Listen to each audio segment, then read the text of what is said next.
wallahi kin aran kuɗin ki kawai nan da kwana 3 zan baki ke ba ta abincin nan ta ci ta dan wuce. Ki ci abinci. Ki karba abincin nan ki ci ki dan. Dalla ni ba na son rainin hankali. Ki hajiya muka yi da ita ca ne miki ko ki aran 3,000 in kina da ko kuma ki sai kazan nan 30,000 ko 20,000. Allah ya kara shi yasa na ce ba ni da kuɗi. Kuma dai kuɗin nan da kika zo kika tura a ofi na ga miki ofan nan ba su gane ne ba su gane ne ba ba ki To yanzu ba. kin ga kuɗin saboda.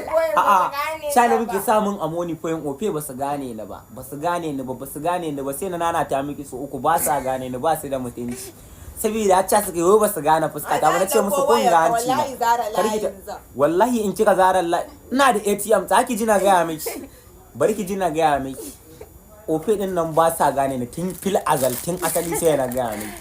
Min ya karke ba su ɗaya ba su bi ba kama kwanaki ka ce kin turan wai 500 a wannan ba sa gane ba sa gane jiya da na tura ma 1,000 ina ta tafi wannan 1,000 da kika turan amoni point kika tura mu su ofe ba sa gane a dauko a duba ba abin da zaki duba ba abin da zaki sai na ce miki ba sa gane a gaban ta muka amma ya muka yi da ki ta kika kin Allah ya kara mun kara.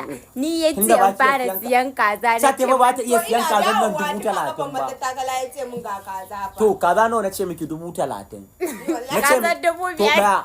sannan na ce miki in kika kalli kazan nan 1,500 zaki bani kika ce mun kin ji kin gani in kin kalli kazan nan zaki ba da 1,500 ina da Allah ya tsine mun zina da ku zaki ji na ga miki wai ki sa ayi magana Dauke wayar ta sai ya baki. ai ba ta ga wayata ba sabani ne da ita zaki ji na ga miki kin gani yanzu zan miki salatin annabi 10 Sariya dan mi kwan wancan waya istighfar 15 sai zan miki kulakuzai ko irin cikin filin iri na zaki ji na ga miki iya zaka bi ba gaya mun kudi na za su Zabga mai. ki za su fito katta zabga wace ma kazar wai kina du ba ruwanki da wace ce kaza